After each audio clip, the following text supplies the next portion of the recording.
হলো বাংলাদেশ স্বাধীন হওয়ার 55 বছর অতিক্রম করতে চলেছে। সরকার আসে যায়, কিন্তু আজ পর্যন্ত তিস্তা মহাপরিকল্পনা বাস্তবায়ন আমরা হতে দেখিনি। যদিও বলা হচ্ছে যে তিস্তা মহাপরিকল্পনা, আমরা আর পরিকল্পনা নয়, আমরা বাস্তবায়ন দেখতে চাই। কবে নাগাদ কাজ শুরু করা হবে, সেজন্যই আমরা এই পদক্ষেপ গ্রহণ করেছি।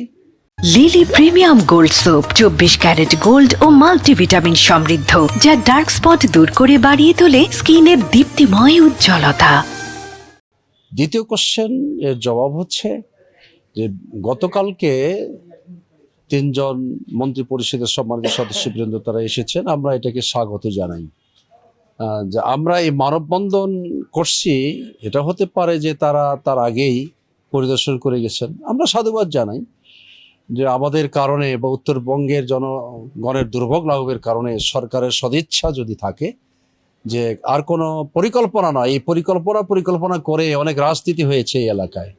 আমরা চাই না এই তিস্তাকে নিয়ে আর কোনো রাজনীতি নয়, বরং আমরা বাস্তবায়ন করতে চাই। কবে নাগাদ উন্নয়নের জন্য কোদাল ফেলা হবে, কবে কাজ শুরু করা হবে, আমরা এটা মূলত দেখতে চাই। আর গতকালকে 9 সদস্য বিশিষ্ট একটা কমিটি হয়েছে, আমরা যতটুকু জানতে পেরেছি।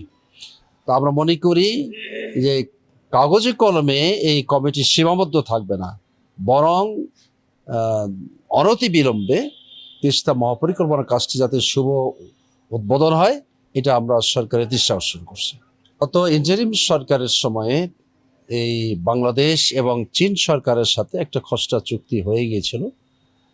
আমরা মনে করছিলাম যে নতুন সরকার নির্বাচিত হওয়ার পরে এই চুক্তিকে অনতিবিলম্বে বাস্তবায়ন করবে, কিন্তু দুঃখজনক হলে সত্য, অজ্ঞাত কারণে এখনো পর্যন্ত এটি কেন বাস্তবায়ন হচ্ছে না।